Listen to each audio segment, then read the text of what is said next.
Shalom semuanya. Shalom. Puji Tuhan, pada hari ini kita boleh sama-sama hadir melayani Tuhan, beribadah di tempat ini. Haleluya Tuhan, terima kasih Tuhan. Tuhan, terima kasih Tuhan, pada hari ini Kau berkumpulkan kami Tuhan untuk sama-sama beribadah dan melayani-Mu Tuhan. Tuhan, terima kasih Tuhan atas kesehatan yang telah Kau berikan Tuhan pada kami Tuhan. Terima kasih Tuhan atas segala berkat Tuhan yang telah Kau berikan pada hidup kami Tuhan sampai dengan hari ini ya Tuhan. Terima kasih Tuhan, terima kasih Tuhan. Terima kasih Tuhan. Haleluya Yesus, haleluya Tuhan. Pada hari ini Tuhan, kami sama-sama duduk Tuhan. Kami sama-sama meredakan hati Tuhan di hadapan Tuhan. Kami menaikkan pujian kami Tuhan, penyembahan kami Tuhan, rasa syukur kami Tuhan di hadapan-Mu ya Tuhan. Haleluya, haleluya, haleluya Tuhan. Berkatilah juga Tuhan jemaat-jemaat yang masih dalam perjalanan ya Tuhan. Lancarkanlah perjalanan mereka Tuhan, sampaikanlah Tuhan mereka di tempat ini dengan keadaan selamat Tuhan, tidak kekurangan suatu apapun ya Tuhan. Haleluya, haleluya Tuhan, haleluya Yesus. Haleluya, haleluya Tuhan, terima kasih.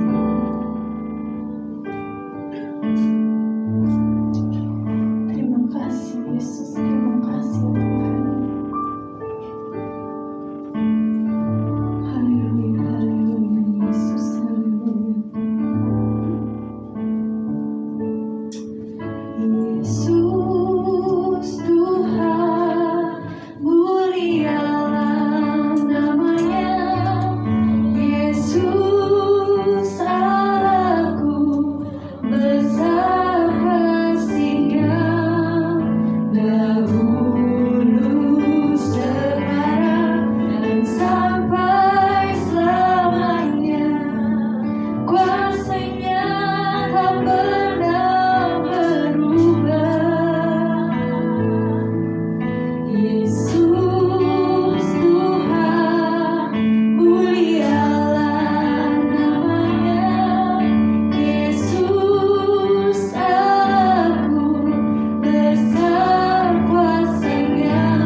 haleluya. Amin. Ada haleluya. Ada haleluya. Jadi kita harus serahkan haleluya 3 kali biar lebih semangat ya. 1, 2, 3. Haleluya, haleluya, haleluya. Besarkan nama Tuhan.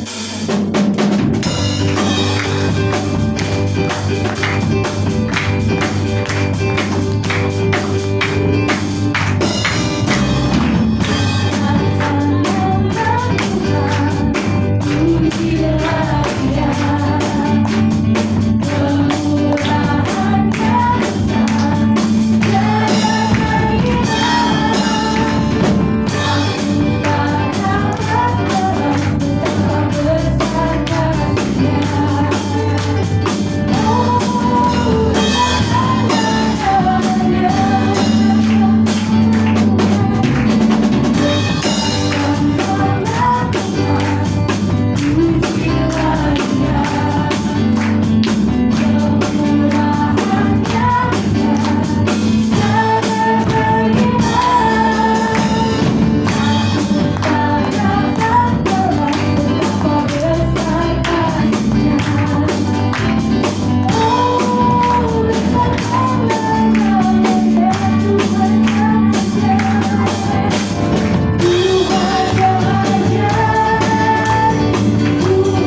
silakan untuk duduk.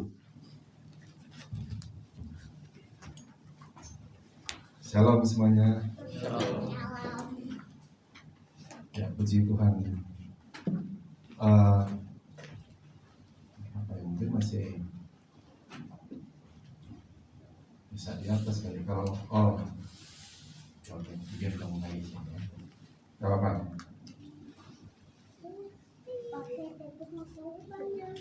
Shalom juga yang di lantai bawah. Ya. Saudara, sebelum saya masuk pembacaan firman, saya akan menyampaikan sedikit ya saudara. Mungkin saya tidak tahu ini nanti sekretaris atau ketua majelis ini akan menyampaikan atau tidak. Ini maksudnya narasinya kita ini begini, maksudnya ada perubahan jadwal ibadah. Ya, dikarenakan kita itu bukan perubahan ya, mengembalikannya, di mana hasil rapat tanggal berapa ya? Selasa ya Pak. Tanggal berapa kita rapat itu ya lalu ya? Tanggal 6 ya September. Itu membicarakan saudara tentang jadwal ibadah kita. Pertama yang pagi jam 7 dan jam 9. Yang tadinya kan jam 8 dikarenakan masa pandemi itu dipisah jadi jam 7 dan jam 9. Nah saudara, setelah sudah mulai pandemi ini sudah mulai berkurang dan kita semua rata-rata sudah di booster begitu. Nah ini sehingga pengurus ini mengadakan rapat untuk dikembalikan lagi jam ibadahnya. Jadi dikembalikan lagi ke jam 8. Ya, dikembalikan ke jam 8. Jadi hanya di pagi itu nanti dibalikan lagi ke satu kali. Ya, satu kali. Ya, jadi memang saudara satu kali ini ke jam 8 ya kita akan dua begini saudara. Kita dengan dipisah saja begini ibadah atas bawah ya. Jadi dibalikan ke jam 8 pastinya saudara kita akan duduk atas bawah begitu ya. Atas bawah ya, mungkin nanti tambah lagi satu baris di sini untuk mengakomodir supaya lebih banyak juga yang di atas ya. Tapi pastinya juga memang selalu akan termuat seperti itu. Nah, nilai-nilainya adalah begini saudara, karena dengan adanya dipisah begitu saudara, kadang-kadang jemaat ini juga sudah tidak kenal nih, ini orang ini ibadah di sini atau tidak begitu. Dia di mana? Padahal kadang ikut jam 7 terus. Jam 9 terus. Dia tidak kenal juga ini saudara. Yang ibadah jam 7 tidak kenal jam 9 juga tidak kenal jam 7. Apalagi jam 5 sore ya. Dulu kita sebelum pandemi ada program beberapa bulan kita gabung ibadahnya. Jadi otomatis semua jemaat saling kenal ya. Nah, untuk ini belum bisa digabung untuk satu kali bikin begitu ya, kecuali ada panitia Natal sudah bilang kita Natalnya di tempat ini digabung jadi semua bisa saling kenal. Nah oke, saudara, tapi dengan hanya satu kali Natal mungkin belum bisa kenal lebih jauh. Tapi intinya untuk pagi itu saudara mulai lagi saling tahu, oh ini ibadahnya, oh ini jemaat di sini, oh ternyata satu keluarga di jemaat GPD Kota Wisata begitu ya. Oke, jadi intinya saudara mulai minggu depan ibadah itu yang saudara jam 9 itu dipindah ke jam 8. Jam 7 dipindah ke jam 8. Jadi cuma ada pagi satu kali ya. Jadi jangan sampai saudara yang jam 9 datangnya telat. Ya, saudara mesti maju lagi 1 jam jadinya. Maju 1 jam, kalau yang jam 7 dia mundur 1 jam juga berarti. Begitu ya. Jadi intinya kita balik lagi ke jam 8 pagi. Oke, itu saja. Oh ya, sekolah minggu juga nanti dia maju terpaksa ya. Jam 10 ya, ke jam 10 pagi. Ya itu saja. Saudara, mari kita masuk pada pembacaan firman Tuhan. Kita akan baca Alkitab kita dalam Yohanes pasal yang ke-6 ayat 60 sampai yang ke-66. Mari kita bangkit berdiri, kita baca bergantian.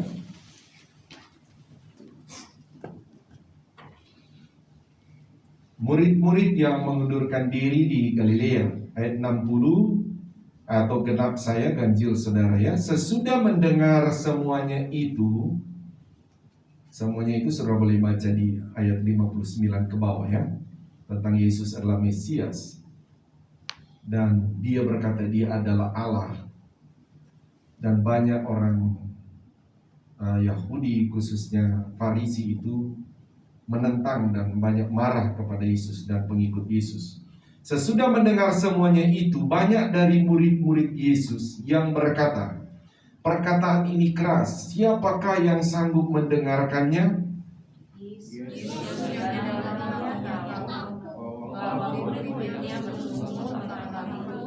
Berkata kepada mereka, adakah perkataan itu mengucapkan imanmu?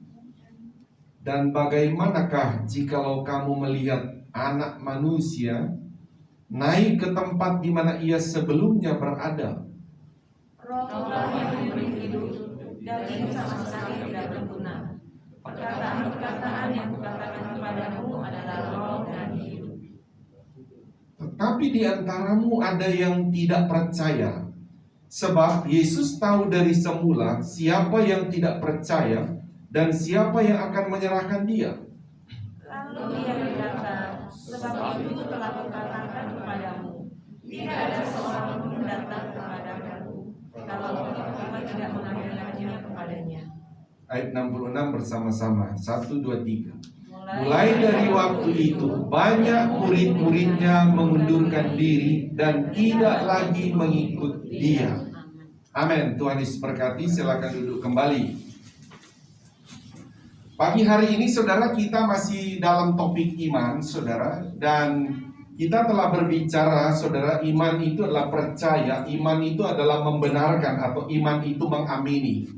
Sehingga saudara, apakah kita saat mendengar firman Allah, sebaiknya atau juga seharusnya kita itu, karena kita tahu bahwa firman Allah adalah Allah, atau pengakuan iman kita, Alkitab adalah firman Allah.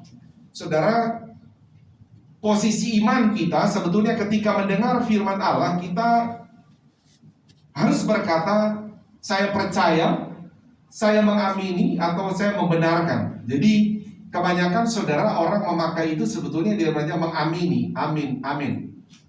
Nah, karena posisi iman yang benar, kita sudah belajar minggu lalu, adalah posisi iman yang benar itu bagaimana ketika terjadi perselisihan di jemaat di Korintus, sehingga mereka berkata kepada Paulus dan Apolos, mereka berkata, kenapa ada yang tidak bertumbuh imannya dan kenapa ada yang bertumbuh? Sehingga Paulus berkata bahwa tugas kami hanya memberitakan, dan tugas Apolos atau menanam dan Apolos menyiram. Tetapi Allah yang memberi pertumbuhan. Sehingga Paulus mengajarkan di sana, kenapa iman tidak ditumbuhkan oleh Tuhan? Karena posisi dalam mendengar firman Allah, atau sikap dalam mendengar firman Allah, jemaat di Korintus dikatakan salah. Karena sikap mereka adalah seperti dunia, yaitu sikap mau mengerti dulu baru percaya. Yang Tuhan inginkan adalah mendengar firman Allah itu adalah percaya dulu baru kamu akan mengerti. Itu yang Tuhan inginkan. Nah, demikian juga kita jemaat Tuhan sekarang ini saudara. Sebaiknya lah posisi iman kita saudara berada pada posisi iman yang benar. Yang Tuhan ajarkan adalah percaya dulu, nanti saudara akan mengerti. Mudah-mudahan ketika penjelasan saya tentang firman Allah saat ini saudara langsung mengerti. Tetapi kalau Tuhan menggambarkan, menumbuhkan, saya rasa saudara tidak ada benih pasti waktu ditabur. Ada nggak benih langsung ditabur langsung tumbuh? Kira-kira ada benih gitu nggak saudara? Tidak ada ya saudara. Tidak ada benih waktu ditabur dia langsung tumbuh, tidak ada. Jadi demikian juga sebetulnya saudara, digambarkan dalam suatu iman, dalam suatu pertumbuhan itu. Memang saudara pada waktu saudara dengar firman Allah, percaya saja dulu. Percaya. Saya bilang tadi mungkin saja, bisa saja saudara langsung mengerti sekarang, atau bisa mengerti nanti besok hari atau minggu depan, atau malah bulan depan baru mengerti dengan satu peristiwa atau apa saja. Saudara tahu saudara, kok saya baru ngerti ya firman Allah saya dengar bulan lalu. Tetapi buat saya itu adalah posisi iman yang benar. Daripada saudara berada pada posisi duduk, dengar, saya harus mengerti dulu baru saya percaya. Nah ini saya bilang bahwa Tuhan tidak menumbuhkan iman yang demikian. Jadi sekali lagi saudara, mari kita bersikap iman dalam mendengar firman Allah adalah sikap dengan percaya. Haleluya. Nah, sekarang kita akan masuk lagi, saudara, melanjutkan firman Allah yang kita bahas dari minggu lalu mengenai kenapa ada iman yang Tuhan tumbuhkan dan kenapa ada Tuhan tidak tumbuhkan. Kita masih membahas, saudara, kenapa Tuhan tidak tumbuhkan iman itu. Saya akan lanjut begini, saudara, melalui ayat-ayat yang kita baca. Saya ayat 61. Yesus yang di dalam hatinya tahu bahwa murid-muridnya bersungut-sungut tentang hal itu berkata kepada mereka, adakah perkataan itu menggoncangkan imanmu? Jadi banyak orang percaya pada waktu zaman Yesus juga dan murid-muridnya, iman mereka juga ternyata tergoncang. Dalam arti kata mulai bimbang, mulai tidak percaya. Ayat 63 berkata, rohlah yang memberi hidup, daging sama sekali tidak berguna. Perkataan-perkataan yang kukatakan kepadamu adalah roh dan hidup. Perkataan-perkataan Tuhan adalah firman Allah. Ingat, perkataan Tuhan itu ditujukan di dalam iman. Dia tidak menunjukkan kepada logika manusia. Logika manusia itu hanya menyerap dari iman. Itu sistemnya, saudara. Tidak boleh dibalik sistemnya. Dari logika manusia masuk iman, tidak boleh. Dia harus iman dulu, baru masuk ke logika manusia. Begitu, ya. Nah, ayat selanjutnya berkata, tetapi di antaramu ada yang tidak percaya. Sebab Yesus tahu dari semula siapa yang tidak percaya dan siapa yang akan menyerahkan dia. Poin yang akan kita bahas begini. Ada iman yang Tuhan tidak tumbuhkan bagi orang percaya. Karena, saudara, memang orang itu tidak diselamatkan oleh Tuhan. Iya, saudara. Atau orang itu memang tidak selamat. Nah, ini memang agak ini ya, saudara, agak deg-degan bagi orang percaya. Saya juga pada waktu mengerti dengan firman Allah ini, deg-degan juga. Wow. Tapi ya firman Allah tulisnya begitu. Kalau saudara lihat perikop kita baca ini, saudara, tidak usah baca perikop murid-murid yang mengundurkan diri. Coba kita baca lagi, saudara. Ayat 66. Ada berapa orang yang mengundurkan diri? Coba kita baca 66. 1, 2, 3. Mulai dari waktu itu banyak murid-muridnya mengundurkan diri. Dan apa, saudara? Tidak lagi mengikuti. Ada berapa orang? Banyak. Ada banyak. Jadi tadinya mereka itu sudah percaya Yesus, sudah ikut Yesus. Tetapi ternyata, saudara, ada orang yang memang tidak ditumbuhkan iman oleh Tuhan karena memang dia adalah orang yang memang tidak akan masuk surga. Coba balik ke ayat 64. Kita lihat dulu ayat 64. Tetapi di antaramu ada apa, saudara, yang tidak percaya. Di antara orang-orang yang ikut Yesus. Jadi ada yang tidak percaya, yang tidak selamat ini, saudara. Sebab Yesus tahu dari kapan?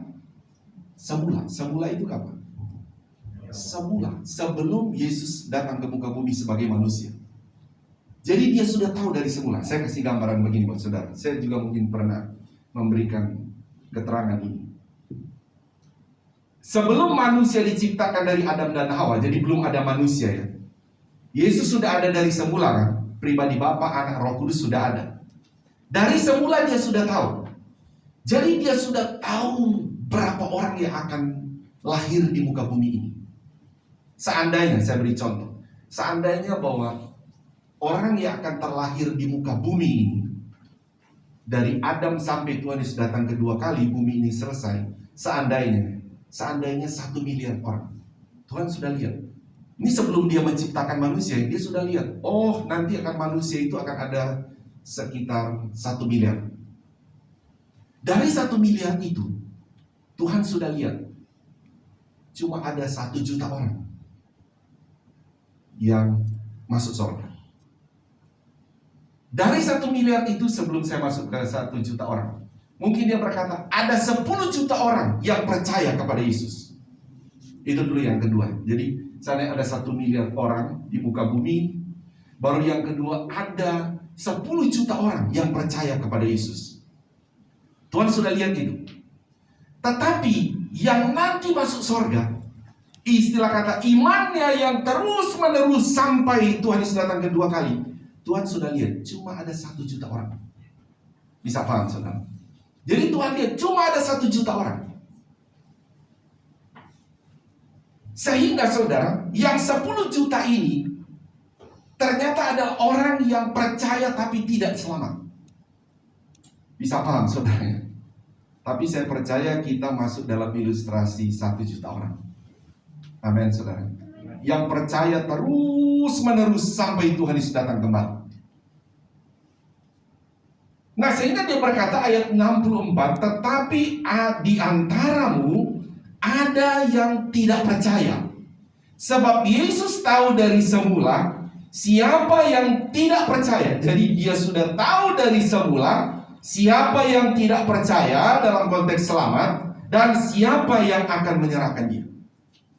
Siapa yang menyerahkan Yesus, saudara? Disalib. Siapa, saudara? Yesus. Yang menyerahkan Yesus disalib? Yudas. Yudas itu siapa? Orang percaya Yesus atau bukan? Ya, dia percaya Yesus apa tidak? Ada di antara 12 murid. Tapi Yesus sudah tahu itu. Yesus sudah tahu bahwa dia itu memang orang tidak selamat. Dia yang menyerahkan Yesus. Lalu ia berkata, sebab itu telah kukatakan kepadamu, tidak ada seorang pun dapat datang kepadaku kalau Bapa tidak mengaruniakannya kepadanya. Mulai dari waktu itu banyak muridnya mengundurkan diri dan tidak lagi mengikut dia. Saya bilang tadi kalau ada 10 juta itu, ternyata 9 juta mengundurkan diri. Hanya tinggal 1 juta. Nah, ini 1 juta ini yang ditumbuhkan iman. Saudara yang salam Tuhan, mungkin bagi saudara jadi sebuah pertanyaan, aduh saya bagaimana? Tentu ada tanda-tanda saudara, ada indikator-indikator bagi kita saudara. Atau kita bisa melihat saudara, orang yang kira-kira dia bisa ada di golongan 1 juta, yang memang selesai imannya mengikut Yesus sampai dia mati atau sampai Yesus datang kedua kali. Indikatornya sebetulnya ada saudara. Karena nanti kita akan membahas memang saudara, iman kaitannya dengan perbuatan. Iman itu tidak bisa berdiri sendiri dalam konteks saya percaya dengan mulut saya. Itu langkah awal, tapi iman itu seperti koin yang 2 sisi mata uang berbeda. Ya. Jadi maksudnya iman dan perbuatan itu selalu dalam seperti rel kereta, saudara. Tidak boleh ada satu rel kereta. Dia harus punya 2. Begini, saudara. Iman dan perbuatan. Tidak mungkin dia beriman kepada Tuhan Yesus, tapi dia tidak mau datang beribadah. Tidak mungkin, saudara. Dia punya iman itu, beriman kepada Tuhan, karena ada Roh Kudus yang membawa iman itu kepada kebenaran. Beribadah kepada Tuhan itu sebuah kebenaran, kan begitu, saudara. Jadi indikatornya sebetulnya orang itu bisa tahu. Dia punya rasa kerinduan datang kepada Tuhan. Itu sebuah indikator bagi dia, sebetulnya dia bisa cek dia imannya. Ya, ada sebuah kerinduan yang besar terus datang kepada Tuhan. Nah, itu hanya sebuah indikator bagi saya berkata buat saudara ya. Tapi kita lihat saudara bahwa bagaimana juga menjadi satu indikator kita melihat tentang Yudas. Yudas bahkan saudara, kita lihat malah dia mempengaruhi orang.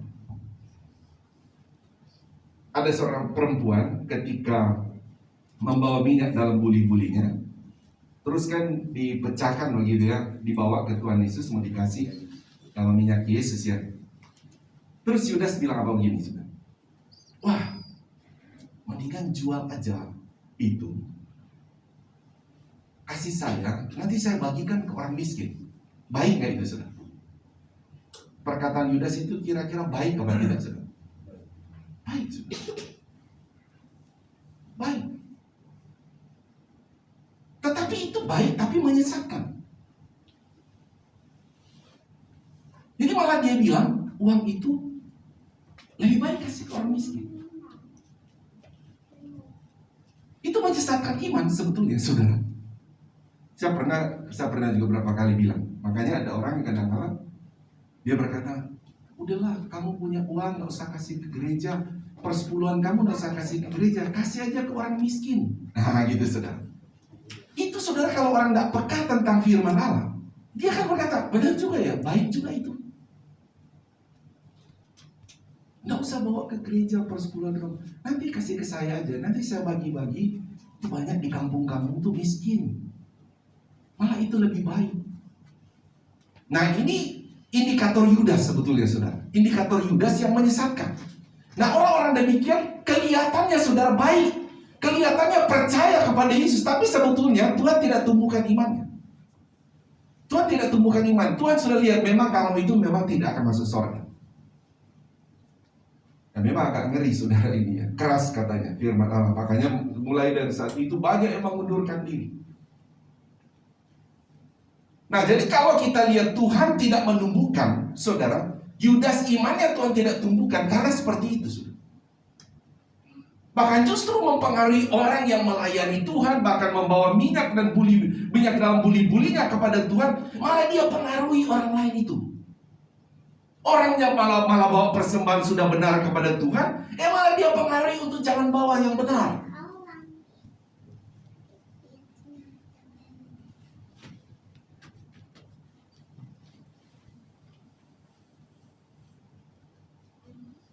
Nah itu indikator Yudas sebetulnya itu. Saudara sebagai anak Tuhan, jangan mengikuti saudara. Karena apa? Karena memang orang itu sebetulnya memang tidak diselamatkan oleh Tuhan.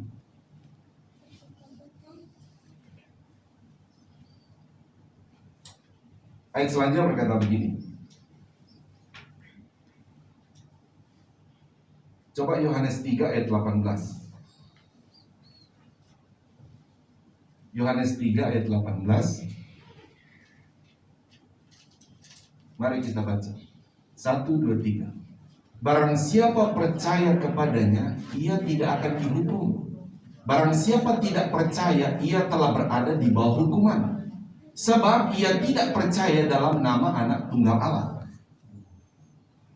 Jadi kalau kita melihat saudara, Alkitab berkata barang siapa tidak percaya, bukan sekedar mulutnya percaya saudara, atau dia punya iman juga sebatas saya percaya kepada Tuhan. Tetapi di sini kalau memang dia tidak melakukan firman Allah, saudara, dia jelas sudah ada di bawah hukuman, kata firman Allah. Apatah lagi dia tidak percaya kepada Yesus. Sebetulnya saudara, kadang-kala kita hanya memandang begini ya, kadang-kala ya. Orang yang tidak percaya Yesus itu adalah orang yang tidak ke gereja. Ini sebetulnya lebih dalam saudara, kalau kita mengacu masih dalam kitab yang sama, kembali ke Yohanes 6 ayat 50 sampai 66 saudara. Itu adalah orang-orang yang sebetulnya tidak percaya kepada Yesus dalam konteks mereka selalu iman kepada Yesus, tapi tidak percaya dalam konteks untuk melakukan perintah Tuhan. Mereka tidak percaya untuk melakukannya. Nah, ini juga masuk dalam golongan tidak percaya. Karena kalau percaya, kita ini percayanya bukan percaya dua ya, tapi percaya akan pribadi Allah, Bapa, Anak, Roh Kudus, tapi kita juga percaya akan firman-Nya. Makanya kalau dalam pengakuan iman kita, khususnya di GPDI, aku percaya, begitu saudara. Pribadi Allah itu Bapa, Anak, Roh Kudus. Aku percaya Tritunggal, begitu. Aku percaya Alkitab adalah firman Allah. Nah, itu pengakuan iman kita.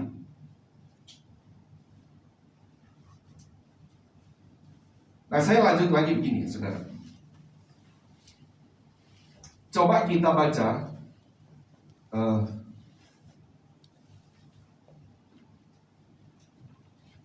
masih Yohanes pasal 10 ayat yang ke-26.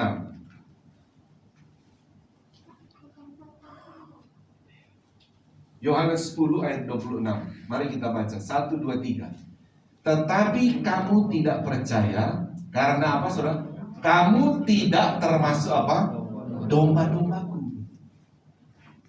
Jadi kalau saya lihat saudara, memang ada orang yang Tuhan tidak tumbuhkan imannya, dikarenakan memang dia itu memang bukan domba Tuhan, katanya. Bukan domba-dombaku. Ingat saudara, Tuhan tuh sudah tahu loh ke depan. Tuhan sudah tahu ke depan. Jadi sekalipun kadangkala dia ada, mungkin saudara di dalam gereja, tapi Tuhan bilang, kamu tuh bukan domba. Kamu bukan dombaku. Jadi Tuhan sudah tahu. Kita balik dulu lagi, masih dalam kitab Yohanes. Balik lagi ke yang tadi, ayat 64 saja. Fokus ke ayat 64. Yohanes 6 ayat 64 berkata begini, tetapi di antaramu ada yang tidak percaya, sebab Yesus tahu dari semula siapa yang tidak percaya dan siapa yang akan menyerahkannya. Saudara, kalau kita masuk, memang ayat ini saya bilang tadi agak sedikit keras terhadap iman kita, saudara, yang sekarang ini, untuk tujuannya supaya kita sama-sama melihat tentang keberadaan iman kita, saudara. Sehingga ketika kita melihat begini, saudara, biarlah ini membawa kita rasa takut akan Tuhan. Maksudnya begini, saudara, ada kalanya orang-orang ini kan begini, santai-santai saja ikut Tuhan. Pokoknya saya sudah percaya Yesus, tidak pernah mau melakukan firman Allah, mau datang ibadah pun mau-maunya. Begitu, saudara.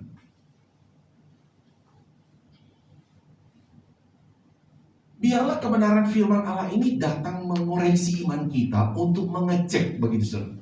Jangan sampai iman kita ini, saudara, atau orang-orang yang hanya santai, saudara, hanya tidak mau peduli tentang kondisi iman dia, saudara, sehingga dia berkata, udahlah pokoknya datang, duduk, dengar begini saja, tidak terlalu peduli, sehingga nanti terjebak masuk kepada namanya, saudara, ayat ini berkata bahwa ada di antara mereka Yesus sudah tahu dari semula. Ternyata orang ini memang, saudara, dia itu tidak masuk dalam golongan yang orang memang masuk pada konsep keselamatan Tuhan. Tidak masuk dia.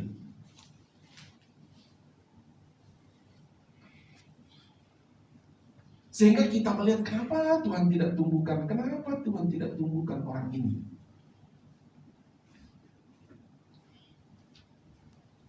Karena itu tadi, saudara, jadi dia sudah pertama, memang dia sudah bersikap tidak percaya, begitu. Sehingga firman Allah datang, dia cuek aja firman Allah. Dia tidak mau percaya terhadap firman Allah, begitu ya.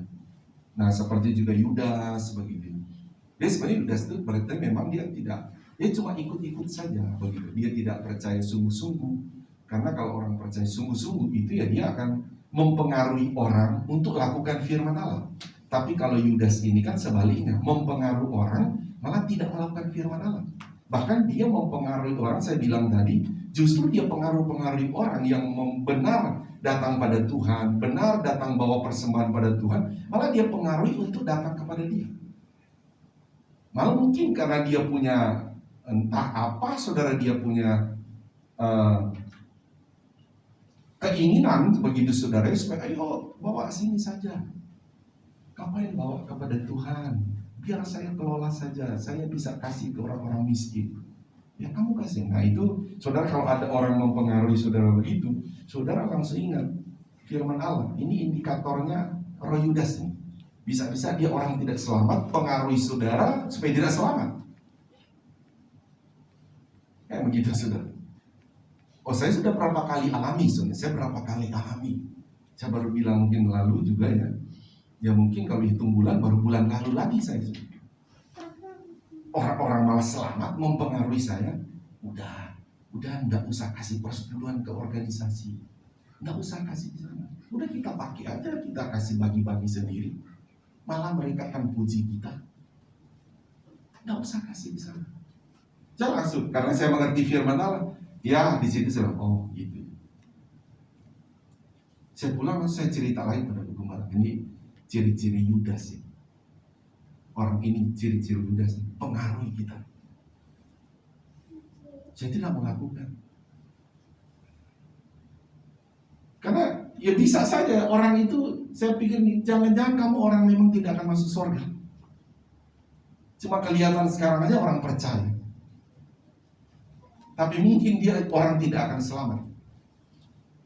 Nah, bagi kita jemaat Tuhan di tempat ini, saudara, ya kita sangat berhati-hati. Karena begini, saudara, banyak sebetulnya disebut orang Kristen, tapi orang tidak selamat. Kenapa, saudara? Karena kita sekarang memang sudah terlatih ya, saudara,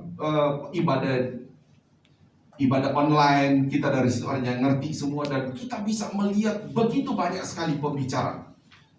Kita bisa ketik saja apa, keluar semua pembicara-pembicara.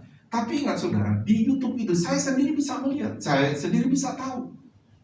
Saudara, bagaimana ada orang yang dia Kristen, tapi sebetulnya ada yang percaya bahwa wah, kita ini surga neraka itu tidak ada, tapi dia sebenarnya Kristen. Ada lagi aliran liberal, mereka kadang-kalanya firman Allah hanya Alkitab hanya berisikan firman Allah. Jadi Alkitab ini tidak semua firman Allah. Ada lagi yang mengajarkan kalau firman itu jadi rema bagi kita, itulah firman Allah. Kalau tidak jadi rema, tidak firman Allah. Lah, bagaimana ini? Oh, firman yang saya dengar tidak jadi rema, tidak memberkati saya. Oh, itu bukan firman Allah. Nah, ini juga pengajaran yang salah. Ada lagi yang mengajarkan Yesus yang lain, kan begitu saudara. Saya pernah ajarkan itu ya, Yesus yang lain, di mana pribadi Allah itu cuma satu. Pribadi ya, kalau Allah ya satu, saudara. Allah itu jabatannya seperti saya pernah bilang. Presiden kita berapa ya? Satu. Tapi kalau sudah lihat di foto ada berapa pribadi itu? Saudara pernah lihat kan? Ada presiden kan? Presiden Indonesia berapa? Satu kan? Kalau sudah lihat ketika ada burung Garuda, terus ada berapa foto di situ? Ada berapa foto yang orang digantung situ? Ada dua kan? Tapi presiden ada berapa? Ya satu, tapi fotonya ada berapa? Ada dua. Nah itu saudara. Tuhan berapa? Satu. Pribadinya ada tiga kita, Bapa, Anak, dan Roh Kudus. Tetapi ada juga saudara Kristen yang bahkan bisa dibilang ribuan lagi pengikutnya. Tapi dia cuma percaya Tuhan satu, pribadinya satu. Makanya Tuhan berkata, aku tidak pernah kenal kamu. Yang 10 anak darah itu, mereka mengetuk-ketuk pintu, Tuhan bukakan kami pintu. Tuhan bilang, aku tidak pernah kenal kamu. Tapi kami kenal kamu dari dulu. Enggak, karena kamu menyembah Tuhan yang lain. Kamu tidak pernah percaya kepada Tuhan yang benar. Ada lagi Tuhan yang apa, saudara? Bapak lebih tinggi daripada Yesus. Nah kan begitu, saudara.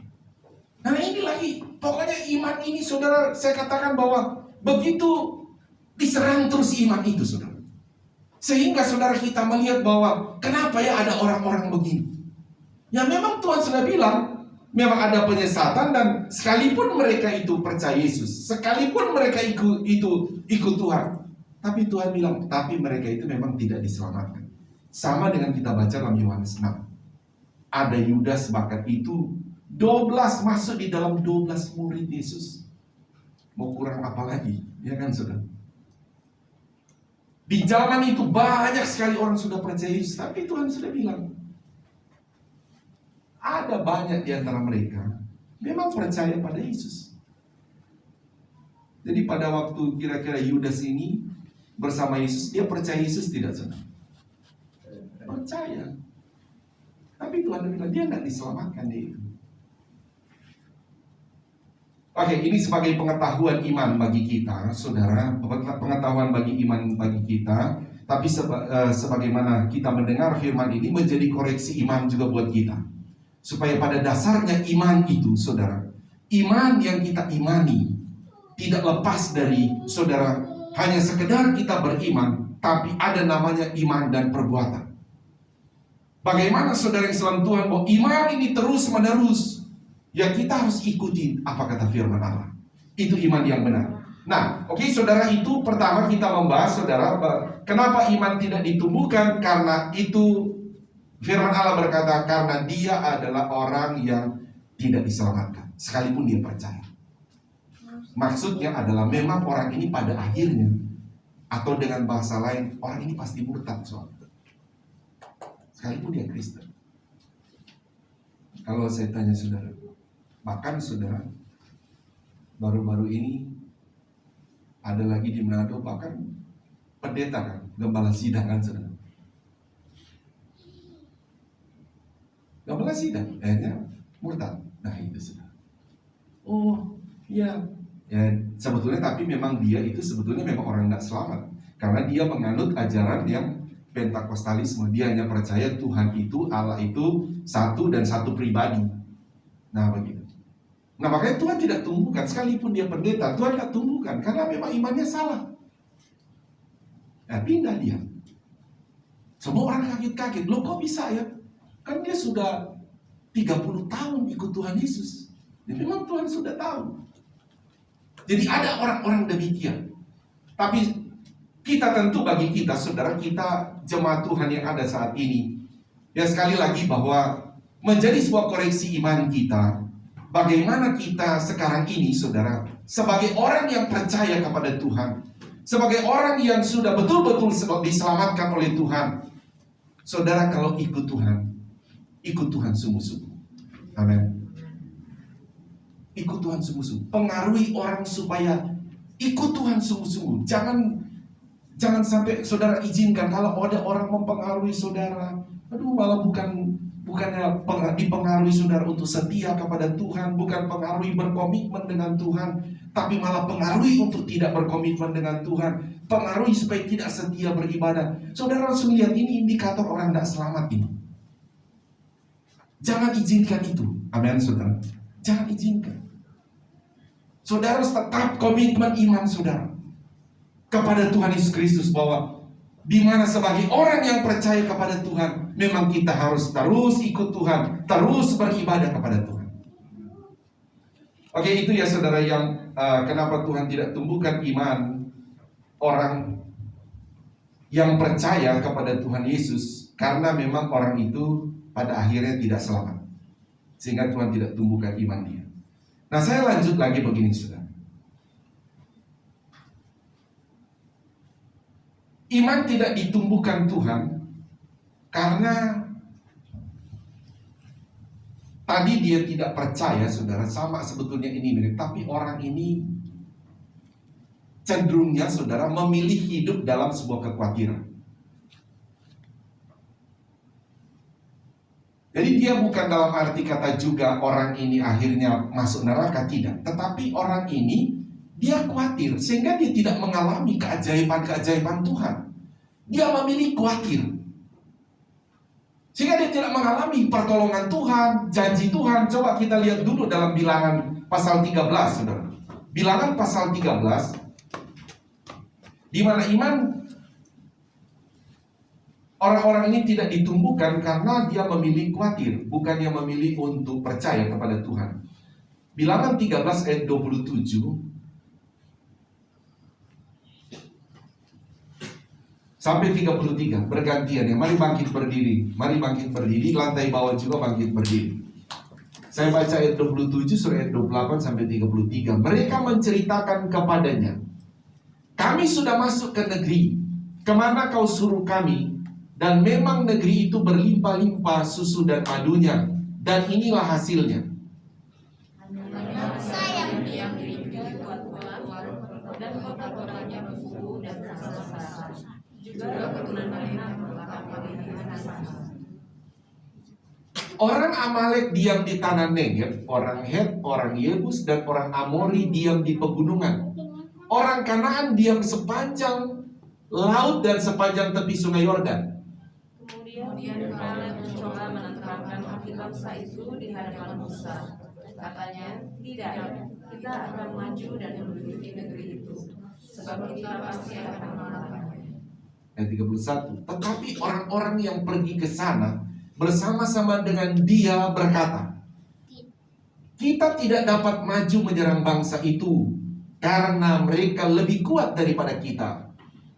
Juga mereka menyampaikan kepada orang Israel kabar-kabar tentang negeri yang dimiliki mereka dengan berkata, negeri yang telah kami lalui kita adalah sesuatu negeri yang memakan penduduknya, dan semua orang yang kami lihat di sana adalah orang-orang yang ini perawakannya. Ayat ayat 33 baca bersama-sama. 1, 2, 3. Juga kami lihat di sana orang-orang raksasa, orang-orang enak yang berasal dari orang-orang raksasa, dan kami lihat diri kami seperti belalang, dan demikian juga mereka terhadap kami. Amin. Tuhan berkati. Silakan duduk. Saya jelaskan dulu saudara ya tentang ayat ini, dan kita akan masuk pada makna dari ayat ini. Pertama begini, saudara, bahwa ini kisah ini adalah sebelum orang Israel menyeberang sungai Yordan memasuki tanah Kanaan, atau kota pertama yang akan mereka rebut adalah Yeriko. Sebelum mereka masuk ke sana, mereka disuruh oleh Musa bahwa orang Israel ini memiliki 12 suku. 12 suku ini disuruh oleh Musa melalui Tuhan ya. Tuhan bicara kepada Musa, pilih di antara satu suku ini satu orang yang terbaik.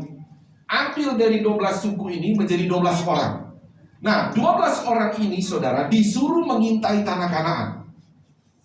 Dan ternyata setelah 12 orang mengintai tanah Kanaan, mereka mendapati di sana bahwa ada orang-orang raksasa, ada orang Amalek, ada orang-orang yang begitu perawakannya besar-besar dan terlatih dalam berperang. Nah, semua 12 orang ini melihat dari sisi orang-orangnya demikian bahwa orang itu kuat-kuat. Dari sisi tanah mereka melihat tanah itu subur-subur, dan juga mereka bahkan membawa bukti dari hasil pertanian di sana. Tandan anggur mereka bisa panggul, itu anggur biasa kalau kita lihat bisa cuma panjang segini, tetapi pada waktu itu mereka berkata anggurnya bisa lebih mungkin dari 1 meter. Besar-besar anggurnya, berarti subur sekali tanahnya. Saudara, ketika mereka pulang, titik yang sama mereka lihat, saudara. Ada 10 orang menceritakan. Mereka berkata begini, yang di sana itu orang-orang raksasa. Intinya kita tidak bisa melawan, kita tidak bisa masuk tanah Kanaan. Saudara, Yosua dan Kaleb akhirnya berdiri. Mereka berkata juga hal yang sama. Betul, dia bilang demikian. Memang mereka ada di sana. Tetapi Yosua dan Kaleb berkata begini, tapi kita harus percaya Tuhan akan menyertai kita. Sebagaimana Tuhan telah menyertai kita dari Mesir, membebaskan kita dari Firaun, menuntun kita sampai di ujung sini, dan kita pasti masuk ke sana. Saudara, ketika mendengar itu 10 banding 2 orang. Saudara, suara yang paling banyak itu 10 berteriak dan diikuti oleh orang Israel. Terpengaruh orang lain,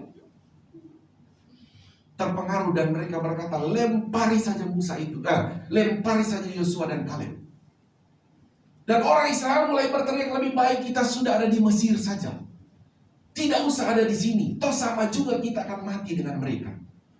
Saudara, Yosua dan Kaleb terus berkata, kita harus percaya ada Tuhan yang akan menyertai kita. Satu hal yang tidak mudah, saudara, saudara berhadapan dengan 10 orang, mau menyatakan iman itu, saudara, bahwa Tuhan pasti akan menyertai. Tidak mudah bagi Yosua dan Kaleb, tetapi mereka tetap berkata, dengan iman Tuhan akan sertai kita. Kalau dulu kita sudah alami pengalaman-pengalaman dengan Tuhan, dan jelas Tuhan berkata kita akan masuk ke tanah Kanaan, berarti Tuhan akan tolong kita. Saudara, mereka 10 orang ini mulai mengolah logika mereka. Mana bisa, kita ini kan orang bukan terlatih berperang, kita tidak tahu berperang, mana bisa lawan mereka. Tapi Yosua dan Kaleb hanya berkata, Tuhan akan berperang buat kita. Saudara, saya tahu akhirnya, saya tahu yang keluar dari Mesir, yang sampai masuk tanah Kanaan itu kan cuma 2 orang akhirnya. Cuma Yosua dan Kaleb. Yang lain yang masuk tanah Kanaan itu adalah orang-orang lahir di padang gurun, generasi muda. Maksudnya apa ini? Adalah orang-orang generasi yang beriman, orang-orang yang akan melihat masa depan yang indah. Saya mau katakan orang-orang yang generasinya hidup dengan iman kepada Tuhan. Saudara, kadang-kala orang berkata begini, kok hidup dengan iman? Kamu berpikir cuma iman kamu bisa makan, kamu bisa hidup. Saudara yang saudara Tuhan, Alkitab berkata, kita bahas minggu lalu, Iman Allah adalah dasar dari segala sesuatu. Haleluya, saudara. Iman adalah dasar dari segala sesuatu. Jadi justru kalau ada orang kadang-kala berkata, oh cuma iman, cuma iman. Saya mau katakan saudara bahwa kalau engkau sudah mulai dengan iman, engkau pasti akan bertindak dengan iman. Orang yang beriman pasti dia bertindak. Makanya Yosua dan Kaleb beriman, makanya mereka bertindak. Haleluya, saudara. Orang yang beriman pasti melihat masa depan. Kalau orang tidak beriman, saudara, dia akan seperti dengan 10 orang ini yang diambil dari 10 suku. Dan juga begitu orang-orang yang lahir di Mesir. Akhirnya semua mati karena tidak beriman. Saudara, saya coba masuk pada aplikasi hidup kita.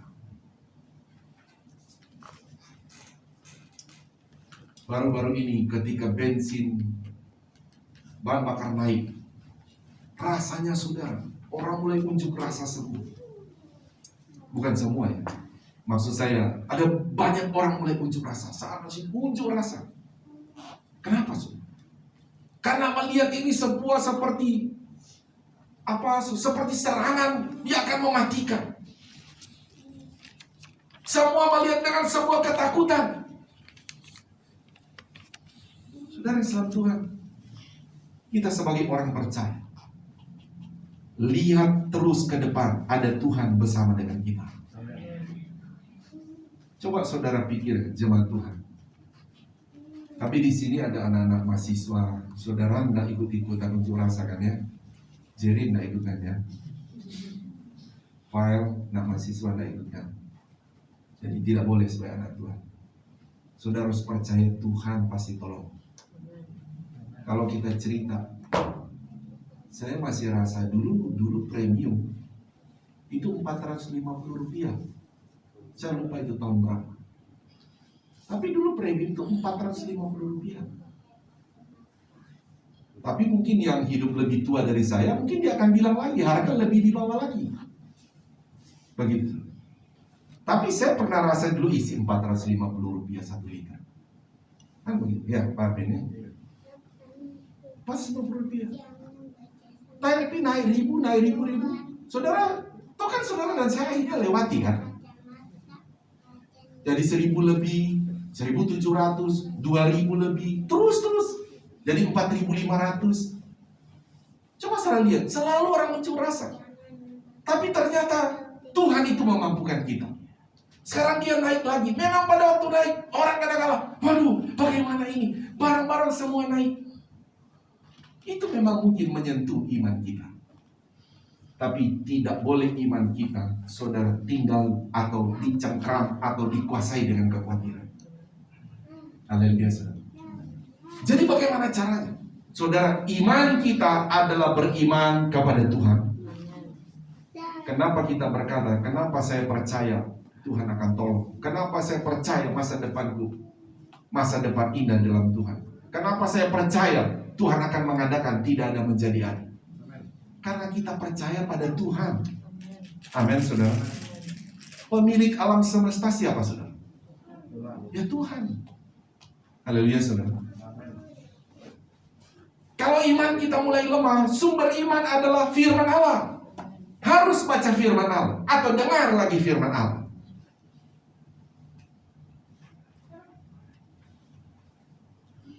Satu ayat lagi, saudara. Jadi pada akhirnya saya katakan dari bilangan tadi, saudara, bilangan 13 tadi, pada akhirnya orang-orang yang percaya, betul-betul mereka akhirnya masuk ke tanah Kanaan. Tuhan memang menyatakan pertolongan itu. Tapi orang yang betul-betul 10 orang tadi yang tidak percaya, juga betul-betul mereka tidak masuk dalam tanah Kanaan. Jadi iman kita sekarang berdiri pada percaya kepada Tuhan dan firman-Nya. Satu ayat lagi, Matius 6 ayat 25, saudara.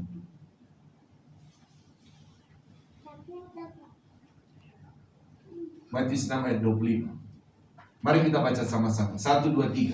Karena itu aku berkata kepadamu, janganlah khawatir akan hidupmu, akan apa yang hendak kamu makan atau minum, Dan janganlah khawatir pula akan tubuhmu, akan apa yang hendak kamu pakai. Bukankah hidup itu lebih penting daripada makanan, dan tubuh itu lebih penting daripada pakaian? Ayat 26.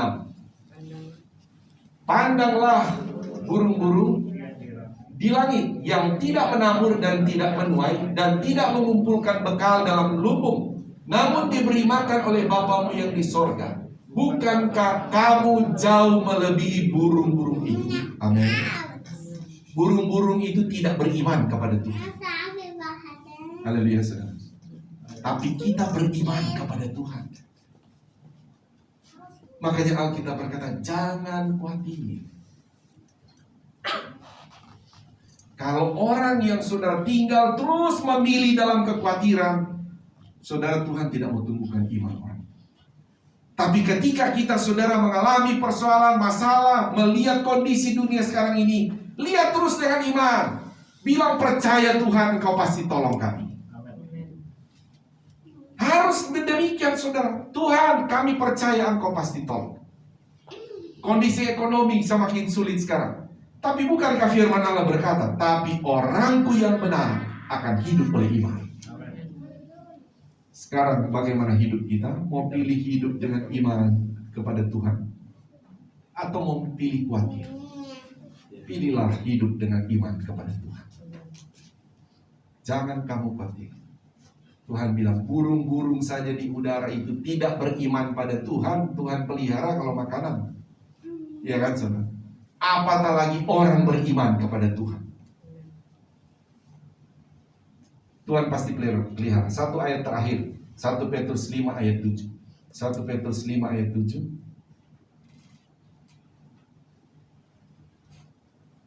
Ayat terakhir ini ya. Baca 1, 2, 3. Serahkanlah segala kekhawatiranmu kepadanya, sebab Ia yang memelihara kamu. Amin, saudara. Bagaimana cara menyerahkan kekhawatiran kepada Tuhan? Dirubah, saudara. Tadi khawatir, sekarang kau bilang aku percaya Tuhan. Haleluya. Demikian firman Tuhan, saudara, sekali lagi, bahwa iman tidak ditumbuhkan oleh Tuhan dikarenakan orang itu memang tidak diselamatkan oleh Tuhan. Iman tidak ditumbuhkan oleh Tuhan karena orang itu tidak percaya kepada Tuhan. Tetapi bagi kita firman Allah berkata, percayalah kepada Tuhan. Terus menerus percayalah kepada Tuhan. Biarkan imanmu ditumbuhkan oleh Tuhan. Dengar firman Allah terus menerus. Setia terus kepada Tuhan. Dan kau dibawa seperti Yosua dan Kaleb. Terheran-heran. Orang semua terheran-heran. Kok bisa menguasai tanah Kanaan? Kok bisa sampai mengalami kemenangan? Semua Yosua dan Kaleb berkata, karena Tuhan. Haleluya, saudara. Ada Tuhan. Mari bangkit berdiri. Kita akan berdoa. Kami bersyukur kepadamu ya Tuhan. Kebenaran firman Allah telah kami dengar. Firman-Mu telah datang menerangi iman kami. Firman-Mu telah datang mengisi iman kami ya Tuhan. Sehingga di dalam hidup kami, dalam kami menjalani hidup ini selama di muka bumi ini, biarlah Roh Kudus menopang iman kami. Roh Kudus terus memberanikan iman kami. Roh Kudus terus menolong iman kami untuk mampu melihat ke depan. Bahwa Tuhan sudah ada bersama kami saat ini. Tuhan sudah ada di depan kami. Terima kasih ya Tuhan. Segala kekhawatiran, ketakutan coba menguasai iman kami. Kami tolak dalam nama Tuhan Yesus. Biarlah kebenaran Tuhan menguasai iman kami saat ini sampai selama-lamanya. Terima kasih ya Roh Kudus. Kami bersyukur untuk firman-Mu yang telah menguasai iman kami. Kami terima firman-Mu di dalam nama Tuhan Yesus Kristus. Haleluya. Semua yang percaya berkata amin. Tuhan Yesus berkati. Silakan duduk, saya serahkan pada yang bertugas.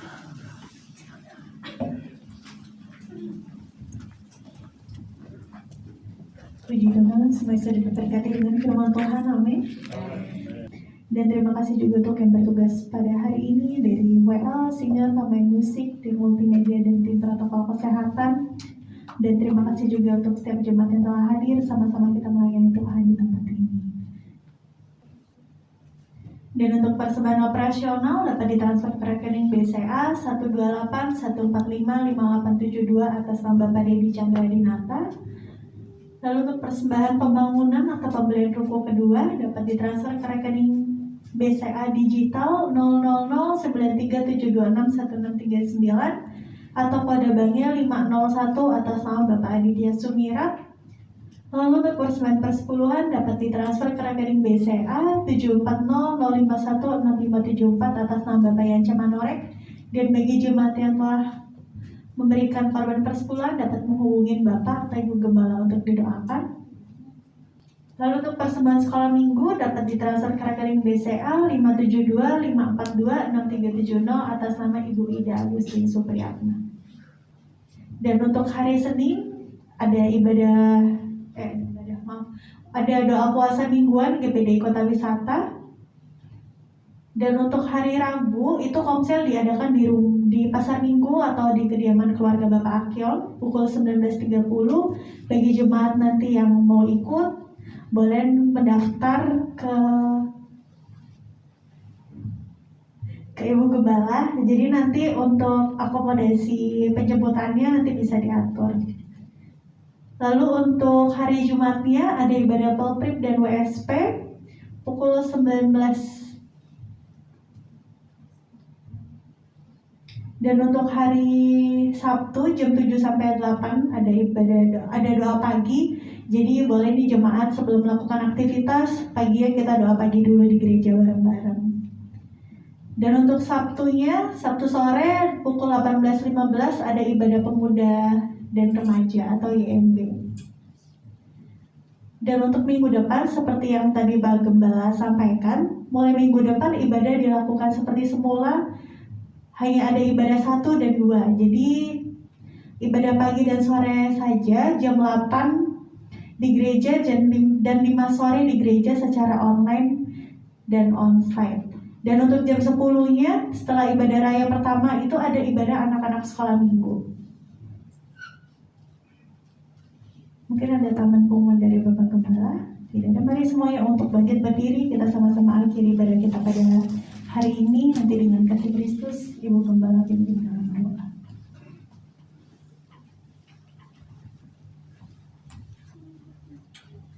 Kita berdoa. Segala puji, hormat, kemuliaan kami kembalikan kepadamu Tuhan, karena Engkau Yesus Tuhan, Allah yang luar biasa. Kami bersyukur untuk ibadah kami pada saat ini Tuhan. Kami merasa diberkati mulai dari kami memuji menyembah Tuhan dan melalui kebenaran firman-Mu. Kami sangat diberkati dan biarlah Tuhan sekeluar kami dari tempat ini Tuhan. Kami boleh Tuhan menyalurkan berkat ini kepada orang-orang di sekitar kami. Pakai kami untuk menjadi saksi-Mu Tuhan. Pakai kami Tuhan untuk menceritakan tentang kebaikan Allah, menceritakan tentang kebenaran-Mu. Sehingga Tuhan melalui kehidupan kami pun Tuhan, kamu boleh memenangkan jiwa-jiwa bagi Engkau. Saat ini kami berdoa Tuhan untuk umat-umat-Mu yang datang maupun yang ada di rumah yang mengikuti ibadah secara online Tuhan.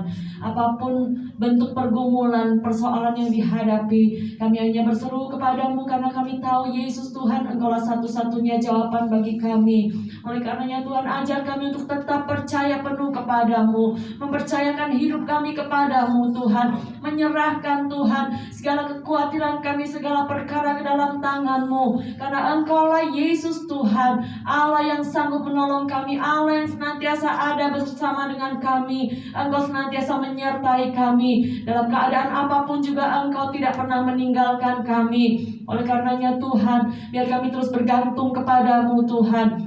Dan selain daripada itu Tuhan, Engkau juga terus menolong kami, biar iman percaya kami tetap di dalam Engkau Tuhan. Terima kasih Tuhan Yesus, terima kasih Roh Kudus. Tolong kami, mampukan kami Roh Kudus untuk kami boleh tetap setia sampai pada akhirnya Tuhan. Ketika Engkau datang kembali nanti, Engkau masih mendapati kami memiliki iman yang besar di dalam Engkau. Terpujilah nama-Mu untuk selama-lamanya. Setiap pergumulan umat-umat-Mu Tuhan, baik mengenai usaha mata pencaharian pekerjaan mereka, mengenai keluarga mereka, mengenai anak-anak mereka, pendidikan anak-anak, hari depan kami semuanya, apapun itu kesehatan kami juga Tuhan. Tuhan. Kami serahkan ke dalam tangan-Mu karena kami percaya Engkau pemilik alam semesta ini, Engkau pemilik hidup kami, dan Engkau sudah menyelesaikan segala sesuatunya bagi kami, sehingga kami tetap Tuhan harus bergantung kepadamu Tuhan dalam segala hal. Terima kasih Tuhan Yesus, terima kasih Roh Kudus. Kami berdoa untuk bangsa negara kami Tuhan. Kau melihat keberadaan bangsa negara ini Tuhan, ada gejolak demi gejolak yang terjadi, tetapi kami percaya Tuhan Engkau juga ada di tengah-tengah bangsa ini Tuhan. Kami berdoa untuk para pemimpin yang ada, mulai dari pemimpin pusat, pemimpin daerah, semuanya Tuhan Kau tolong Tuhan, taruh hikmat-Mu atas mereka Tuhan, dan biarlah takut akan Engkau menjadi bagian mereka juga, sehingga setiap keputusan yang diambil sesuai dengan yang Engkau mau. Terima kasih Tuhan, terima kasih Roh Kudus.